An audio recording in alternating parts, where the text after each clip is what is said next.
Sometimes the game of football can be quite moving. Football has a terrible, brutal side to it. There has been a history of outstanding displays of fair play, honesty, good sportsmanship, and tributes. In this video, we will explore 10 most emotional football moments ever. Here we go. Italy vs Germany 2006 World Cup semi-final. In front of 75,000 spectators in Dortmund, European rivals Italy and Germany engaged in an exciting 118 minutes of scoreless football before the enthusiastic German supporters lost hope. Following one of the most dramatic celebrations by left-back hero Fabio Grosso, cameras in the stadium showed complete devastation as supporters wearing German flags and face paint broke down in tears. Juventus icon Alessandro Di Piero sealed the victory with Athletic and Sociedad unite for freedom.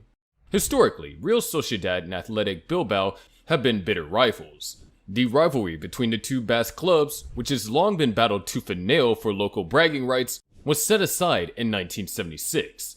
That was still the height of the fascist shadow over Spain, and it was forbidden to fly the flags of any other area or talk in Basque or Catalan. Still, in their first encounter of the 1976-77 season, the players from both teams pulled off that move, eliciting both applause and tears from a jubilant and united audience. Eric Abidals' remarkable comeback. Eric Abidal had a surgery in March of 2011 to remove a tumor from his liver. After the procedure, the Barcelona defender made an incredible recovery, and a little more than a month later, he played the whole 90 minutes in the team's Champions League's victory over Manchester United. To show how much his teammates love him, they gave him the captain's armband for the match and let him lift the trophy. The Frenchman battled his way back many months after receiving a liver transplant. Petrov returns to Villa Park. Stilian Petrov, the adored midfield player for Aston Villa, was diagnosed with severe leukemia in March of last year. The Bulgarian has since taken an indefinite leave of absence from the Midlands club in order to combat the debilitating illness. The supporters applauded him with a standing ovation in the 19th minute, his jersey number. Ever comes above all rivalries. Con consoles Canizares. By winning the Champions League trophy in 2001, Bayern Munich defeated the Spectres of 1999. The players on the German team were obviously overjoyed following the game-winning penalty shootout. However, Bayern's goalkeeper Oliver Kahn rushed right away to comfort a distressed Santiago Canizares, the shop stopper who had lost to Valencia.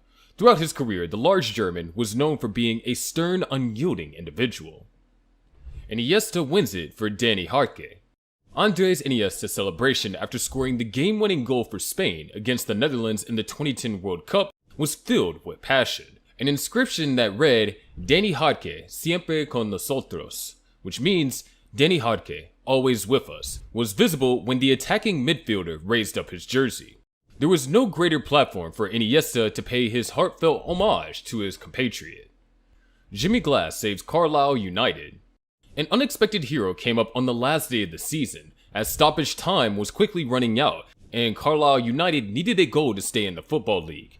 Jimmy Glass, the Blues' on-loan goalkeeper, scored what may have been the most dramatic goal in Blues history to draw the game at 1 with Plymouth. As soon as possible, fans descended onto the field, swarming the hero and finally carrying him off on their shoulders. Glass refers to it as the best moment of his life. Matt Busby lifts the European Cup. Manchester United won the biggest prize in football 10 years after the club was devastated by the Munich air disaster, which took the lives of 7 players. The Red Devils' longtime manager, Matt Busby, was the driving force behind the team's reconstruction and revitalization. His mind was on the departed when he raised the European Cup in 1968. David Sadler, a defender for United, subsequently said, "The boss looked very old, which he had never seemed." Eduardo scores on his return. After suffering a terrible leg break in February of 2008, some people said Eduardo would never be able to play again. However, the forward for Arsenal finally made his long-awaited comeback in a FA Cup encounter against Cardiff City over a year later. Furthermore, he scored the goal 20 minutes into the match, which caused a surge of passion among both Gunners, supporters, and the player. Fabrice Muamba comes back from the dead. The fact that Bolton's Fabrice Muamba survived the 2012 FA Cup match against Tottenham must be a miracle to those who witnessed it.